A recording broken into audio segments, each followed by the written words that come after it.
प्यारे साथियों, नमस्कार साथियों, कैसे हैं? मैं आशा करता हूं मेरे भाई सब भाई एकदम मस्त होंगे, स्वस्थ होंगे और बेहतरीन होंगे। आप सभी भाई एक बार, जैसा कि आप पता है कि ये यूपी पुलिस की वैकेंसी का एक बार नोटिफिकेशन दे दिया, फिर सरकारी रिजल्ट पे आ भी गया कि जल्द ही फॉर्म भरा जाएगा, फिर सरकारी रिजल्ट से बिल्कुल हटा दिया गया। तो ऐसा लग रहा है कि जो यूपी पुलिस का फॉर्म भरने की जो डेट है वो तो जून में कुछ नहीं दिख रहा है, और जुलाई में भाई कब आएगा इसका भी कोई पता नहीं है। लेकिन इतना तो क्लियर है, यूपी पुलिस का एग्जाम होगा जरूर। यूपी पुलिस की जो नई वैकेंसी है उस सरकार के द्वारा शो कर दिया गया, तो वो तो आएगा जरूर, ये तो 100% क्लियर है। लेकिन एक साथ साथ एक चीज और ध्यान देना। अभी आप देख रहे हैं ना भाई कि अभी जो भी लोग पढ़ रहे हैं या नहीं पढ़ रहे हैं वो एकदम तैयार हो जाएं कि अगर बार बार नोटिफिकेशन आ रहा है, अगर नई वैकेंसी आएगी तो उसके लिए धरना भी किया जाएगा, एक बड़े पैमाने पे धरना होगा। क्यों? क्योंकि भैया वैकेंसी आई और एक बार नोटिफिकेशन भी आया, सरकारी रिजल्ट भी आया और फिर गायब कहाँ हो गया। इसको लेकर के बहुत बड़ा एक धरना रखा जाएगा। लेकिन ध्यान देना, आज हम लोग टॉपिक क्या देख लेते हैं, एक छोटी सी टॉपिक रखेंगे हम लोग आज। एक मुहिम है कि 74 में 74 नंबर हासिल करना है। कितने क्वेश्चंस मेरे भाई?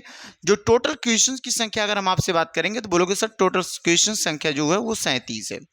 इन 37 क्वेश्चन को कर पाना, और ये हिंदी अपने आप में एक बहुत स्कोर करने वाला सब्जेक्ट है और स्कोर कर भी जाते हैं बच्चे। तो आप बिल्कुल बड़े आराम से, तसल्ली के साथ, पेशेंस के साथ चीज़ों को करेंगे। ऐसा नहीं कि आए और बड़े जल्दी से खींच खाच के पढ़ लिए और चले जाए, ऐसा कुछ नहीं होने वाला। तो ध्यान से देखना, ये हम किस पे टारगेट कर रहे हैं तो बोलोगे भैया 2025 की भर्ती पे टारगेट कर रहे हैं, यूपी कांस्टेबल और एसआई के लिए, है ना। और जिसमें कि हिंदी की जो भूमिका है बहुत बड़ी भूमिका है। इसमें देखो कुछ सिलेबस क्या है, उन सिलेबस को हम देख लेते हैं। और एक चीज ध्यान देना कि जो ये पूरा का पूरा एक बहुत सामान्य सा, एक सामान्य सी हिंदी होती है, सामान्य सा क्वेश्चंस बनता है। तो इसमें आपको किसी भी प्रकार से घबराने की जरूरत नहीं है, बहुत लेंदी सवाल नहीं बनते हैं, है ना। थोड़ा सा क्वेश्चंस अपडेट हो सकते हैं, तो उसको लेकर आप परेशान ना हो। जैसे देखो, सबसे पहले ही टॉपिक डिसाइड करके दी गई सामान्य हिंदी। और ये जो सामान्य हिंदी से क्वेश्चन की संख्या होती है मेरे भाई 37 क्वेश्चन है। अब आपको ये नहीं कि टीजीटी पीजीटी की तरह बहुत भारी भरकम क्वेश्चन दिया जाएगा, है ना, ऐसा कुछ नहीं है। आपको बिल्कुल ग्रामर से है और बहुत बेसिक सवाल आते हैं, और हर एक बच्चा स्कोर भी अच्छा खासा करता है। ऐसा कुछ नहीं भैया स्कोर नहीं कर पाएंगे, हम बिल्कुल सब करेंगे। देखो लिखा गया ना, पहला टॉपिक इसमें क्या हो सकती है, एक चैप्टर है हिंदी और अन्य भारतीय भाषाएं। जैसे कि आप जानते हो भैया, भारत में 22 भाषाओं का दिया गया मान्यता, अनुसूची 8 के तहत 22 भाषाओं की मान्यता दी गई है। तो उस 22 भाषाओं में से कुछ भाषाओं को, जैसे आप देखो ना, भाषा और बोली, उसका क्षेत्र, उपभाषाएं, उन सबको हम पढ़ेंगे। कभी कभार एक आध सवाल बन जाता है तो वो यहां से क्लियर होगा। आप जानते भी, ये वर्णमाला एक बहुत ही बेहतरीन टॉपिक है हिंदी में, और वर्णमाला से हर एक वर्ष में एक या दो क्वेश्चन तो बनता ही बनता है, और बिल्कुल हूबहू हर साल वो एग्जाम में कहीं ना कहीं आता हुआ क्वेश्चन होता है। बड़े आसानी से हम वर्णमाला को कंप्लीट कर लेते हैं और आसानी से ही इसका सवाल भी बना लेते हैं।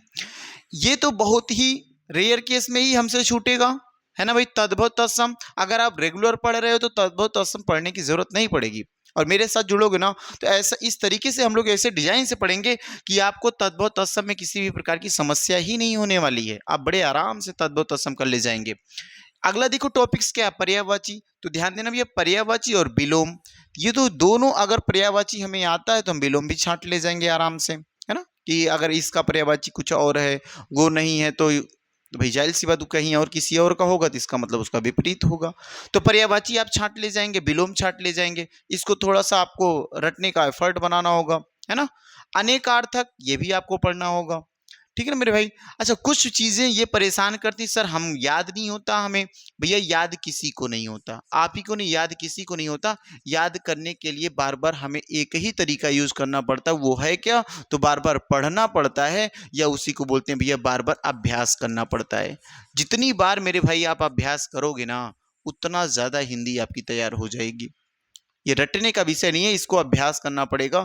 एक बार लिखो, दो बार लिखो, तीन बार लिखो, उसके बाद लिख लिख के पढ़ते रहो, आराम से चीजें तैयार हो जाएंगी। वाक्यांश, वाक्यांशों के स्थान पर एक शब्द लिखना होता है ना। वाक्यांश कोई दे दिया जाएगा, उसके लिए एक शब्द, ठीक है मेरे भाई। समरूपी भिन्नार्थक शब्द एक जैसे समान अर्थ दिखेंगे, जैसे मात्राओं में थोड़ा सा डिफरेंट दिखेगा या उसमें है ना मात्राओं में डिफरेंस दिखेगा तो उसके अर्थ बिल्कुल क्या होंगे भैया, बिल्कुल अलग अलग हो जाएंगे।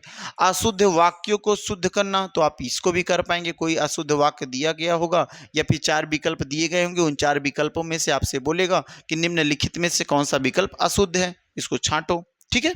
लिंग, वचन और कारक, ये भी एक बहुत बेहतरीन चैप्टर से टॉपिक्स है। लिंग से कभी कोई सवाल नहीं बना, कभी बन जाएगा, लेकिन हमें पढ़ना पड़ता है शुद्धि अशुद्धि के लिए या वाक्यांशों को शुद्ध करने के लिए। वचन हो जाएगा। फिर आगे देखो मेरे भाई, क्या कारक चिन्ह हो सकते हैं, है ना। कारक चिन्ह को आपको पता है, कारक चिन्ह है। संज्ञा हो जाएगा, ठीक है। सर्वनाम है। ये सब बहुत यहाँ से बेसिक सवाल बनते हैं, तो आपको इस चीज को करना पड़ेगा। ऐसा नहीं भैया हम किसी एक टॉपिक को पढ़ के नहीं भाग सकते, आपको पूरा का पूरा टाइम और पूरी टॉपिक पढ़नी पड़ेगी।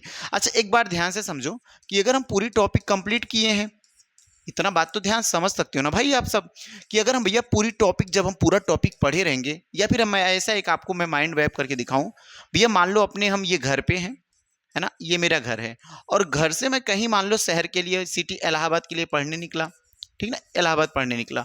अब भैया रास्ता तो मैं घर से निकलूंगा, फिर टहलते टहलते या फिर बस के सहारे जाऊंगा, तो ऐसे एक बार में जब रास्ता कवर करूंगा, इलाहाबाद पहुंच गया, पहली बार बस में बैठ के गया तो क्या इलाहाबाद पहुंचा और क्या आराम से पहुंच गया? बोलोगे हाँ भैया पहुंच तो गए हम, लेकिन रास्ता का कोई पता नहीं, किस रास्ते से गाड़ी गई, कौन सा शहर बीच में पड़ा, कौन सा गांव बीच में पड़ा, किस बाजार से हम गुजरे, ये नहीं पता चला। तो भैया इसी प्रकार की पढ़ाई है कि रास्ता इसका थोड़ा सा टेढ़ा मेढ़ा है, और एक बार कोई पढ़ के जाएगा ना, तो एक बार पढ़ के क्या कर पाएगा बताओ? किसी रास्ते, जैसे रास्ता हमें नहीं याद हो पाता, वैसे टॉपिक्स नहीं याद हो पाती, चीजें नहीं तैयार हो पाता। इस वजह से हम उलझ जाते हैं कि हम नहीं कर पाएंगे। बिल्कुल भैया ये सबसे एथेंटिक है कि हम नहीं कर पाएंगे, और दिमाग में डेली आता है ये बात। मोबाइल फोन जब चलाते हो, रील स्क्रॉल करते हो, तो रील स्क्रॉल करते समय ये तो नहीं कहते हो भैया हम नहीं कर पाएंगे, कर जाएंगे स्क्रॉल, उसमें आनंद आता है। यहाँ पे आनंद नहीं मिलता, लेकिन अगर एक बार हम मेहनत कर जाएं कुछ दिनों तक, अगले 6 से 7 महीना अपने आप पे भैया हम फोकस दे जाएं, पढ़ जाएं, तो इतना 100% बता रहा हूं आप कामयाब हो जाएंगे, बहुत अच्छे लेवल से कामयाब हो जाएंगे, आपकी भी एक इज्जत हो जाएगी, है ना। तो उसके लिए थोड़ा सा आपको मेहनत करना पड़ेगा, आपको एकदम बिल्कुल भैया आपको अपने आप को छिपाना पड़ेगा, अंडरग्राउंड हो जाओ जब तक कहीं सफल ना हो जाते हो। तो ठीक देखो ध्यान से, संज्ञा हमें पढ़ना पड़ता है, सर्वनाम पढ़ना पड़ता है, और ये एकदम बढ़िया से पढ़ना, सर्वनाम को पूरी डिफाइन करके पढ़ना, एक एक टॉपिक को छांट छांट के निकालेंगे हम लोग, ठीक है। विशेषण पढ़ना मेरे भाई, क्रिया है, काल है, वाच्य है। वाच्य में देखो याद रखना, कर्तवाच्य, कर्मवाच्य, है ना, ये बहुत बड़ा यहां से सवाल बना हुआ है। आप देखेंगे काल में भी, काल के भेद और भेदों में जो भेद है उसको हमें पढ़ना है ना, ठीक है। क्रिया के भेद पढ़ लेना, विशेषण के भेद पढ़ लेना, सर्वनाम के भेद पढ़ लेना। सर्वनाम बस भेद ही पूछ लेता कितने प्रकार के हैं, और ये नहीं पूछता कि इस प्रकार से इसका डेफिनेशन क्या है, ये सब नहीं पूछता, बस पूछ ले सर्वनाम के कितने भेद हैं, या पूछ लेगा उसमें से यह कौन सा सर्वनाम है, या आप कौन सा सर्वनाम है। तो ऐसे कुछ नॉर्मल सवाल यहाँ से बनते हैं। आगे देख पाएंगे अव्यय, बहुत ही इंपॉर्टेंट हो सकता है भैया, इसमें पूछता निपात है, अव्यय है, ठीक है। उपसर्ग देख लो, उपसर्ग पूछ सकता है आपसे, उपसर्ग हर वर्ष पूछा हुआ, उपसर्ग और प्रत्यय बिल्कुल आराम से हर एक बच्चा कर सकता है, उपसर्ग और प्रत्यय किसी भी प्रकार की दिक्कत नहीं होती, ठीक है।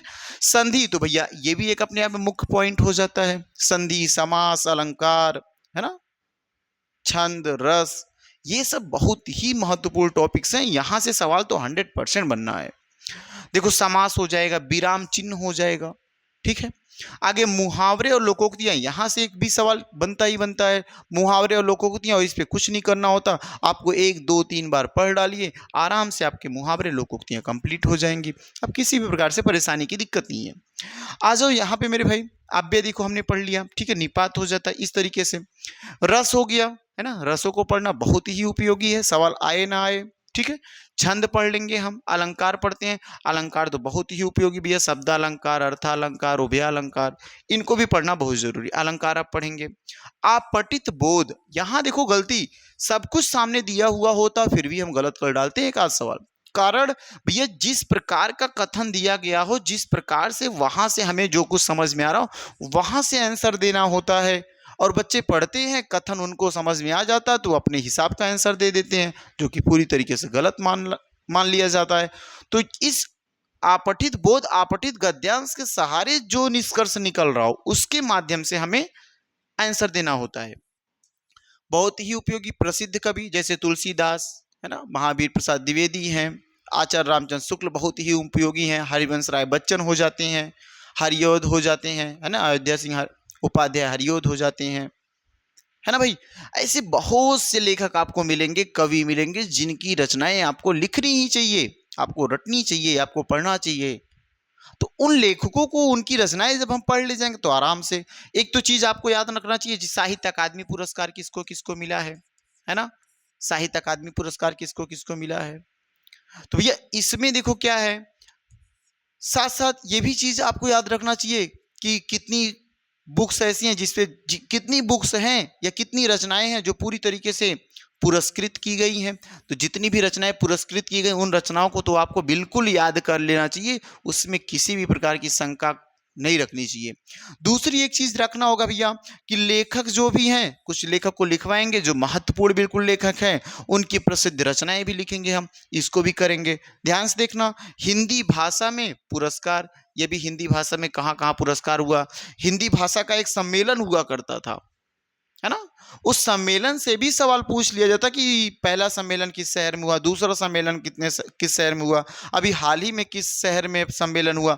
ये भी याद रखना है, बहुत ही उपयोगी है। ध्यान से देखना, एक और छूट रहा है, सब मिला जुला के जो बचा खुचा होता है उसमें हम विविध में रख लेंगे और इसको भी हम कंप्लीट कर लेंगे।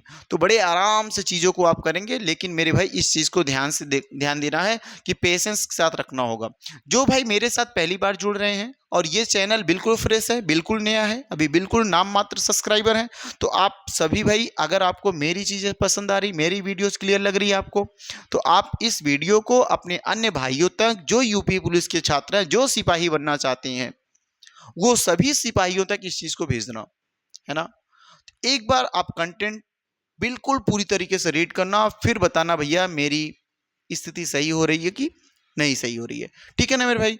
बस यहीं तक रखूंगा भैया। अगली क्लास जो आपको मिलेगी वो की हिंदी के विकास पे लेके आता हूँ, वर्डमाला नहीं स्टार्ट करूंगा अब की बार। सबसे पहले मैं अब की बार पढ़ा रहा हूँ क्या भैया, हिंदी के विकास या हिंदी भाषा का विकास, ठीक है, पहले उसको पढ़ लेंगे, उसके बाद अब वर्डमाला पे आएंगे, क्योंकि वर्डमाला बहुत बार पढ़ चुके हैं और चीजें रट भी डाले लड़के, तो उस पर कम इंटरेस्ट बनता है, ठीक है मेरे भाई। चलो ठीक है, बस यहीं तक रखेंगे। सभी भाइयों को धन्यवाद।